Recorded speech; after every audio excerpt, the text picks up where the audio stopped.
नाम है आपका? मेरा नाम आप ही थी ना इन सब में सबसे सीनियर? हाँ क्या नाम है? कंधों से तो यही लग रहा है कि सबसे सीनियर मैं ही हूँ। तो मेरा नाम है senior under officer Anjali Yadav और मैं इलाहाबाद की रहने वाली हूँ और झांसी में रह करके अपनी बीटेक की पढ़ाई कंप्लीट कर रही हूँ। झांसी में रह करके अपने बीटेक की पढ़ाई कंप्लीट कर रही हो, बिल्कुल एकदम वही बात वहाँ पे बोली थी, एकदम उसी टोन में उसी स्पीड में। कौन सी स्ट्रीम से बीटेक कर रही हो? किसी एक समय में मैं भी न्यूज़ रिपोर्टर बनना चाहती थी, तो वो एक हैं? सपना फिर क्यों थोड़ा क्यों नहीं बनी? कोने में कहीं अधूरा रह गया ना, तो इस वजह क्यों से नहीं बन पाई? वो एक्चुअली जब मैंने 12th के बाद 1 साल का ड्रॉप लिया था, तो मैंने अपने आप को काफ़ी एनालाइज़ किया कि क्या सच में इस करियर में इतना मेरे को ग्रोथ मिलेगा जितना मैं करना चाहती हूँ। हाँ। तो फिर उस 1 साल में मैंने यही एनालाइज़ किया कि नहीं, मुझे इतना ग्रोथ नहीं मिल पाएगा, जिस तरह की लाइफ मुझे चाहिए वो ये नहीं है। फिर मैंने डिसाइड किया किस किस उसमें लगा, कैसी लाइफ मुझे चाहिए? मुझे ऐसी लाइफ नहीं चाहिए थी कि मैं जाऊं और बेंच पे बैठ करके मैं अपना काम करूं, मैं थीसिस लिखूं, मैं कंप्यूटर में बैठ के काम करूं और मेरा अपना कुछ मेरी अपनी कुछ आइडेंटिफिकेशन नहीं रह जाए। फिर मैंने जर्नलिज्म में तो ये नहीं है, जर्नलिज्म में तो आपकी अपनी आइडेंटिटी भी नहीं, होती है, मैंने बाहर भी दोनों निकलना पड़ता है। जो करियर मैंने चूज़ किया मैं आपको उसके बारे में भी बताऊंगी। फिर मैंने दोनों को काफ़ी एनालाइज किया कि मुझे सच में खुशी किस में मिलेगी। ये मेरा एक टैलेंट है जो कि अगर मैं जर्नलिज्म में जाती, मेरे काफ़ी टीचर्स ने भी बोला कि you have good communication skills, तो तुम्हें इसमें जाना चाहिए। तो क्या सिर्फ कम्युनिकेशन स्किल्स ही थी जो मेरे को इन्हांस करनी थी? नहीं, मुझे और भी चीज़ें चाहिए थी, जैसे कि मैंने फिर डिसाइड किया कि I will join the Indian defence forces. तो उसमें मुझे अपना ज़्यादा ग्रोथ दिखा, उसमें मुझे दिखा कि हाँ यहाँ मैं खुश रह पाऊँगी, पर यहाँ मैं नहीं खुश रह पाऊँगी। हालांकि दोनों में ऐसा था कि मुझे नई प्लेसेस घूमने को मिलती, दोनों में ऐसा था मुझे नई चीज़ें एक्सप्लोर करने को मिलती, लेकिन फिर मैंने वही चूज़ किया जो मैंने सोचा कि इसमें मुझे ज़्यादा अच्छा फील होगा, मैं खुश रह पाऊँगी। मतलब अभी आप डिफेंस की तैयारी कर रही हैं? हाँ जी बिल्कुल सीडीएस की? जी, CDS एंड एयरफोर्स एवरीथिंग।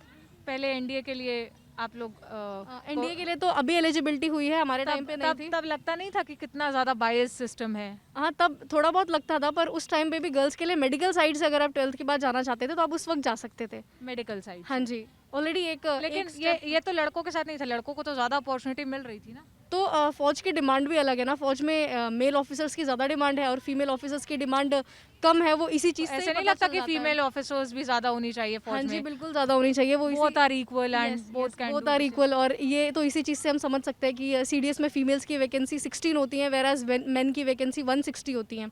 तो आप देखिए 16 और 160 में कितना कंपटीशन, कितना टफ कंपटीशन है कि आपको बहुत ज़्यादा मेहनत करनी पड़ेगी। बहुत ज़्यादा एंड मेहनत फर्स्ट स्टेप मैंने ऑलरेडी कंप्लीट कर लिया है। I have cleared my FCAT written examination. तो मेरा इंटरव्यू भी है अभी नेक्स्ट मंथ 14th मार्च को, तो I am preparing for that. की ज़रा बताओ, जो लड़कियां सीडीएस की तैयारी करना चाहती हैं उनको क्या टिप्स दोगी, कैसे तैयारी? CDS के लिए तो टिप्स नहीं दे सकती बिकॉज CDS तो मेरा खुद का भी 3-4 मार्क्स से रह गया, बट हाँ FCAT मैंने क्लियर किया है काफ़ी अच्छे मार्क्स से। And FCAT is also competitive exam, जिससे फीमेल्स और मेल्स दोनों ही एयरफोर्स ज्वाइन कर सकते हैं एज एन ऑफिसर। तो उसके लिए प्रिपरेशन ऐसा था कि सबसे पहले तो आपको बहुत सारा मोटिवेशन चाहिए। अगर आपके अंदर मोटिवेशन नहीं है तो आप चाहे बहुत महंगी किताब ले लो, आप उसे नहीं पढ़ पाओगे। एंड मोटिवेशन मुझे कहाँ से आया? मेरे डिफेंस बैकग्राउंड से, and many of my friends are already serving in the defence forces. तो वो भी मुझे कंटिन्यूसली मोटिवेट करते थे कि नहीं, you can do it. Male friends are serving in? Yes, male friends. Only male friends are there, and some of my female friends who are from biology side, they are already getting trained in AFMC, that is Armed Forces Medical College. They joined directly after the 12th class.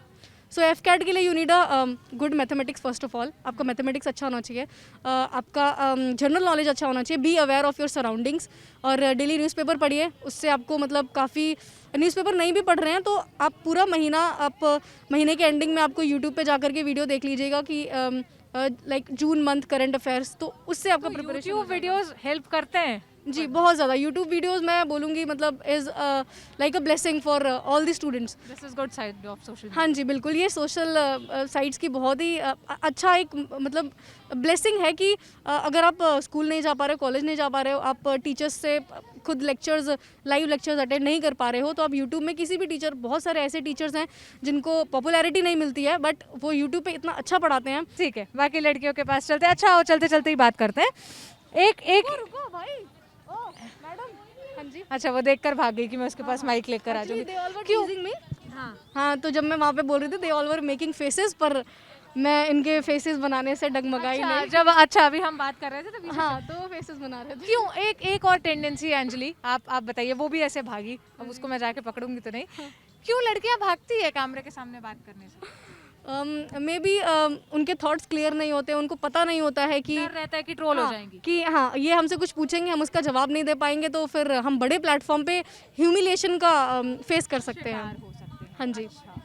मतलब मैंने बहुत सी ऐसी लड़कियों को देखा जो university और colleges में पढ़ती हैं लेकिन कैमरे के सामने आके बात करने में, जबकि गांव की लड़कियां is more comfortable in talking. मैं बहुत कैमरा फ्रेंडली इंसान हूँ, मेरे को सारा दिन कैमरा के सामने खड़े कर दो, मैं बोलती रहूँगी। I am very fond of talking to people. मतलब मैं बहुत सोशलाइजिंग इंसान हूँ। मैं हॉस्टल में भी एक इंसान बैठा होगा तो उसको मैं नहीं जानती होंगी तो जाके उसमें बात करना स्टार्ट कर दूँगी, और भाई क्या बढ़िया, सब बढ़िया।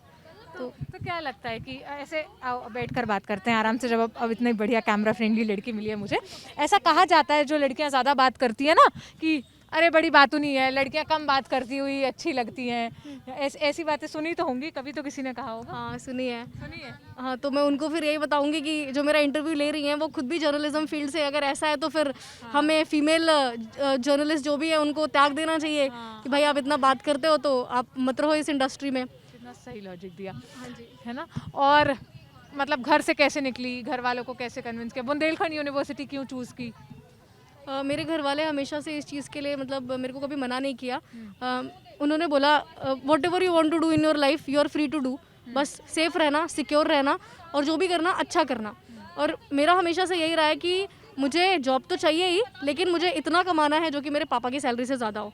मेरा मेन एम यही है, पापा की जितनी सैलरी मुझे नहीं चाहिए उससे ज़्यादा चाहिए, so that I may be able to give them a better lifestyle. जो उन्होंने मुझे दी है उससे अच्छी लाइफस्टाइल मैं उन्हें दे सकूँ। और कौन कौन है घर पर आपके अलावा, भाई बहन? मेरा एक यंगर ब्रदर है जो कि 12th स्टैंडर्ड में है। मेरे पापा खुद डिफेंस फोर्सेस में अभी सर्विस कर रहे हैं, ही इज़ सर्विंग। और मैं यहाँ पे पढ़ रही हूँ, मेरा फाइनल ईयर बीटेक है, वो कंप्लीट हो जाएगा। यहाँ आने के बाद किन नई चीज़ों के बारे में पता चला? अंजलि यूनिवर्सिटी में क्या ऐसा पता चला यहाँ आने के बाद? यूनिवर्सिटी में फ़र्स्ट ऑफ ऑल मैं कहूँगी मेरे लिए एक हॉस्टल लाइफ जो थी वो एक टर्निंग पॉइंट थी मेरी लाइफ की। मैं हमेशा अपने पेरेंट्स के साथ रही हूँ, पेरेंट्स पर डिपेंडेंट रही हूँ। हर 5 रुपये का पेन भी लेना होता था तो I was very happy to ask my mother कि मम्मी 5 रुपये दे दो, मेरे को पेन लेने जाना है। तो वो लाइफ मेरे को अच्छी लगती थी। हाँ वो लाइफ मेरे को अच्छी लगती थी। मुझे जब यहाँ पे आई तो महीने का पॉकेट मनी मम्मी पापा दे देते थे, अब वो जिम्मेदारी मेरे ऊपर है कि मेरे को उसको कैसे खर्च करना है। तो स्टार्टिंग के मंथ्स में तो मैंने उसको फिजूल खर्ची किया, मेरे को पता ही नहीं चलता था कि कहाँ पे कितना खर्च करना चाहिए, मेरे को कोई नॉलेज नहीं थी। पर धीरे धीरे मैंने सेविंग सीखी, फिर मैंने सीखा कि मम्मी कैसे घर को इतना एफिशिएंटली बजट में चलाती थी, इन बजट, कभी ना तो आउट ऑफ बजट होती थी और ना ही कभी अंडर बजट, मतलब सेविंग्स कर लेंगी वो भी लेकिन आउट ऑफ बजट कभी नहीं होती थी। तो वो चीज़ मैंने भी यहाँ के सीखी कि कैसे सेविंग्स ऑपरेट करती हैं। और फिर सेकेंडली मतलब यहाँ पे मेरे को बहुत एक्सपोजर मिला, लाइक एनसीसी की वजह से और कॉलेज की वजह से ही। फर्स्ट ईयर में ऐसा था, यहाँ पे हमारे एक यूथ फेस्ट होता है जिसको हम कलरव यूथ फेस्ट होता है, तो उसमें मैंने फर्स्ट ईयर में डिबेट कंपटीशन में पार्टिसिपेट किया। तो मेरे को पता नहीं था कैसा क्या होता है, हमेशा से मैं पार्टिसिपेट करती थी डिबेट में, तो I got selected in the second position. फिर बोला गया कि जितने सिलेक्टेड स्टूडेंट्स हैं हर कॉम्पिटिशन से, लाइक डांस थे, सिंगिंग थे, आर्ट्स वगैरह सब थे, तो टोटल 40 स्टूडेंट्स को सिलेक्ट किया गया उड़ीसा जाने के लिए। तो उड़ीसा में संबलपुर यूनिवर्सिटी में सबको जाना था, नेशनल यूथ फेस्ट जो होता है सेंट्रल जोन यूथ फेस्ट में जाना था। मैंने अपने पेरेंट्स से पूछा कि मम्मी मेरे को सिलेक्ट कर लिया है तो क्या मैं जा सकती हूँ? तो मम्मी ने बोला कि एक तो ऑलरेडी तुम इतना दूर रह रही हो, ऊपर से जिनके साथ तुम जा रही हो हमें नहीं पता वो कौन है। तुम स्कूल में होती तब तो ठीक होता कि हम उनसे मिल सकते थे, हम वहाँ पे, अब हम इलाहाबाद से कैसे आए तुम्हारी सेफ्टी इंश्योर करने। तो मम्मी पापा ने मना कर दिया, but I wanted to go. First year था, मेरे को मेरे पास एक चांस था।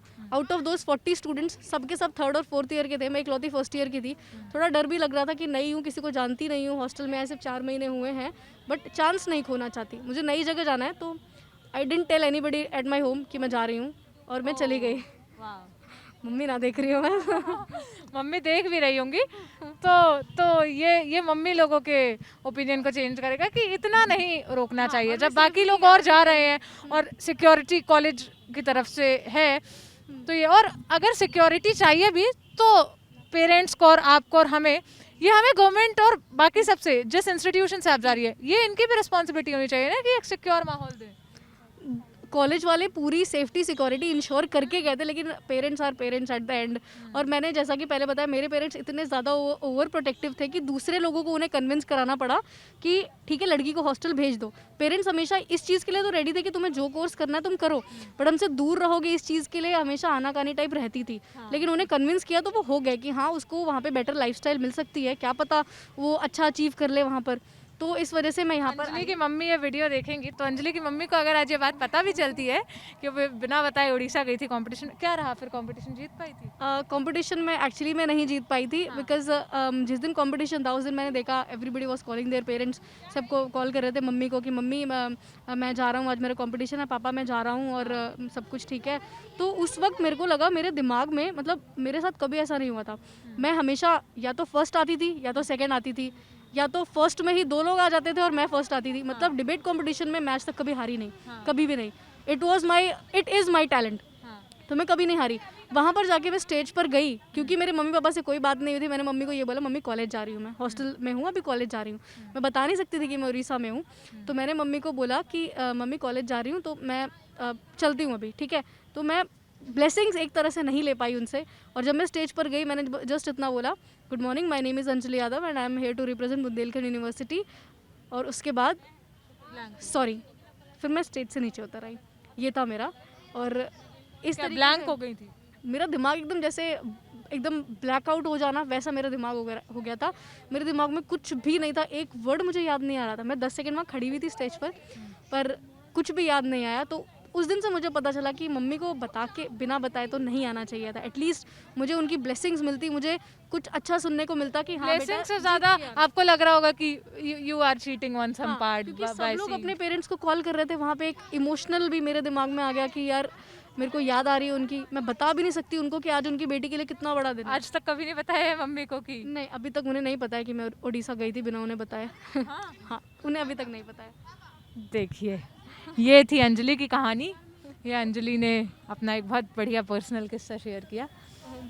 ऐसे ऐसे क्या लड़कियां उधर उधर 3 के ग्रुप में बैठी है, उधर 4 के ग्रुप में, इधर 2 के ग्रुप में, ये क्या अपनी दोस्ती एक्चुअली आज बहुत दिनों बाद एनसीसी के किसी एक्टिविटी के लिए बुलाया गया है, तो हम सभी बहुत अच्छे फ्रेंड्स भी हैं। तो इतने दिनों बाद इन सबको फ्रेंड्स मिले, और ये सब भी कॉलेज तो अभी मतलब पढ़ाई तो अभी स्टार्ट नहीं हुई है, तो ये सब एनसीसी की वजह से यहाँ पर आए हैं, तो थोड़ा चिल टाइम। ग्रुप किस आधार पे बनता है लड़कियों का? ग्रुप किसी आधार पे नहीं बनता। भी मैं भी वहाँ जाके बैठ जाऊँ तो मेरे से भी वैसे ही बात करेंगे ये लोग। कोई किसी के जाओ, साथ नहीं ऐसे बैठ ऐसे ऐसे ही जाओ और देखो कि क्या बात करें, मेरे senior फिर मैं लोगों से सीक्रेटली बात करेंगे। क्या बात करेंगे, देखती हूँ मैं जाके। देखो, मैंने इसको भेजा है ये देखने के लिए कि आखिर ये लोग क्या बात करते हैं।